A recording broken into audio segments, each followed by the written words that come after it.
secara material faktual itu sudah menjadi laut, menjadi tanah musnah. Justru ini yang berbahaya, Bang. Karena di pasal 66 PP nomor 18 2023, tanah musnah itu mekanismenya sebelum ditetapkan sebagai tanah musnah nanti diberi hak untuk bisa melakukan rekonstruksi atau reklamasi.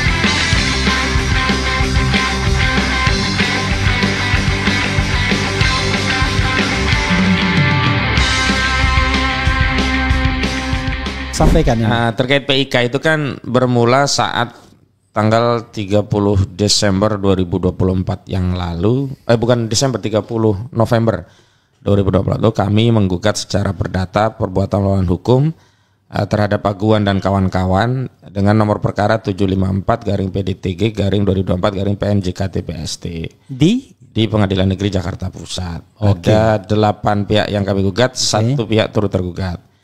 Tergugat pertama Aguan atau Sugianto Kusuma, tergugat kedua Antoni Salim, tergugat ketiga itu adalah PT Pantai Indah Kapuk atau PANI, tergugat keempat PT Kukuh Mandi Lestari, tergugat 5 itu Saudara Joko Widodo, tergugat 6 itu Erlangga Hartarto, kemudian ada Mas Kota dan Surtawijaya, ditambah Kementerian Keuangan sebagai turut tergugat, karena kan selain kami minta bahwa para tergugat itu ditetapkan sebagai orang yang melakukan perbuatan melawan hukum, juga dihukum untuk membayar ganti rugi sebesar 600. Yang Rubicon ini siapa nih? Rubicon itu Arsin, nggak masuk. Beda lagi nih. Beda lagi. Oke, terus. Itu Arsin, terus. itu Kohot itu, paling desa Kohot. 616,2 triliun yang kami minta dibayarkan kepada negara melalui Kementerian Keuangan. Ada 8 poin materi muatan perbuatan melawan hukum dan salah satunya terkait pagar laut saat itu. Sebelum heboh itu kita sudah memasukkan pemagaran laut itu sebagai perbuatan melawan hukum karena menghalangi akses publik terhadap laut, nelayan untuk bisa melaut sesuai jalur normal karena kan harus memutar dan itu menghabiskan BBM, tangkapan berkurang dan macam-macam begitu. Iya, kalau 30 meter 30 kilo mutarnya lumayan juga. Ya tergantung titik dari mana dia juga sih. Kalau titik ujung ke ujung ya memang agak jauh begitu. Tapi memang diakui itu membuat nelayan tidak efektif. Yang paling penting adalah kan kalau kita bicara bukan begitu, nelayan ini kan banyak sepanjang garis pantai itu kan. Betul. Tapi tentu ada yang jauh jadi. Iya, harus ke ujung ke ujung gitu. Dan sempat dulu pernah ditabrak. Terus ditutup lagi oleh otoritas PIK. Walaupun sekarang mereka nggak mengakui, itu hal yang lain lah. Makanya kalau kita bertanya maling mau ngaku ya nggak ada cerita begitu. Nah, 8 poin itu salah satunya terkait pagar laut dan baru pagar laut kan mulai ramai akhir-akhir ini. Dan sebelum ramai kan saya dengan Pak Sugeng, Bang Said Didu, Bang Edi Mulyadi itu kan datang ke Pulau Cangkir. Di situ yang kami bikin video awal tentang pagar itu, kita tunjukkan pagarnya dan seterusnya. Yang memang viral juga waktu itu. Dan akhirnya perbincangan tentang pagar laut itu menjadi makin viral ketika masuk ke media mainstream, terutama TV ya. Ketika sejumlah TV mengangkat isu ini dalam sebuah diskursus, itulah mulai ramai begitu. Nah, kami juga di poin pertama justru yang paling penting itu perbuatan melawan hukum yang kami persoalan itu dari 8 poin itu adalah pertama adalah penyelundupan hukum status PSN di wilayah yang sebenarnya tidak masuk kategori PSN. Oke, jadi sengaja PSN ini dijual. Iya, narasi PSN ini dijual untuk membebaskan lahan. Sehingga masyarakat kalau nggak jual takut.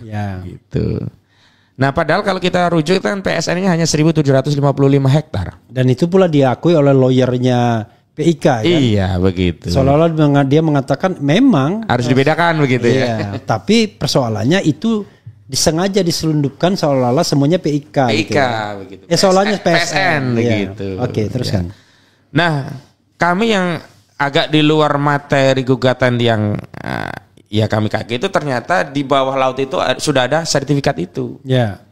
Ada 263 SHGB dan 17 SHM yang ditemukan oleh Kementerian ATR, tapi itu hanya di Desa Kohot. Padahal ada sekitar 16 desa dari beberapa kecamatan ini yang dilewati pagar laut tadi. Dan kami berkeyakinan di bawah pagar laut itu semuanya sudah diproses. Hanya yang sudah jadi SHM, jadi perhatian, atensi hanya di Kohot. Nah itu yang kemudian kami melihat, jangan terlalu euforia dengan dicabuti pagar laut. Jangan terlalu euforia. Kementerian ATR kemudian membatalkan 50 SHGB. Jangan euforia. Kementerian ATR memberikan sanksi tegas kepada 8 pejabat di BPN gitu. Iya. Karena yang terakhir, tahu nggak Bang? Iya.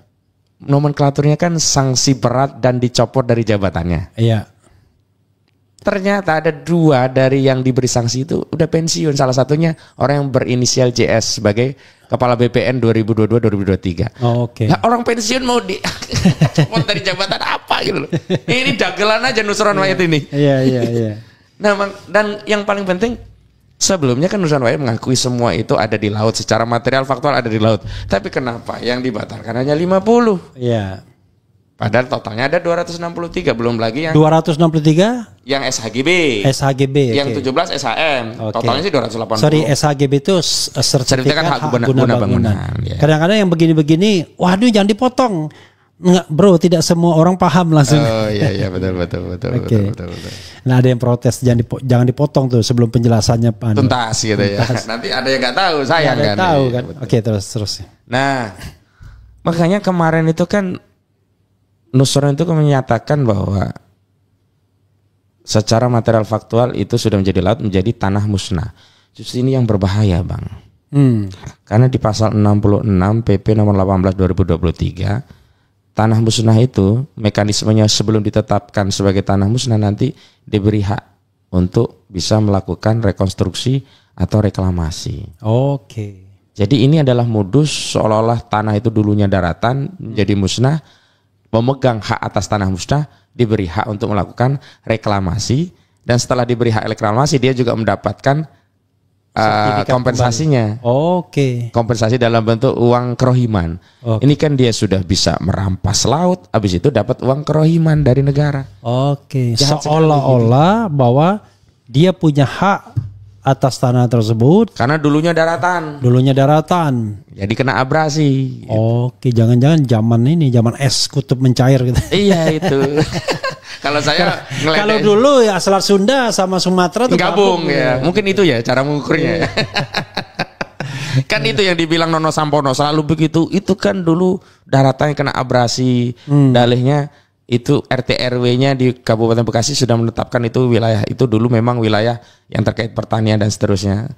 Saya bilang ini mah ngarang aja, ini bikin hikayat nih. Iya. Lah kalau sudah bisa begini kan ya semua bisa didesain RT RW. Ada orang bilang yang saya lihat bagaimana nih daerah abrasi? Orang itu daerah pendangkalan kok di situ, daerah justru apa namanya yang tanah timbul. Iya, apa yang namanya kalau tanah yang ini? Yang tanah gambut.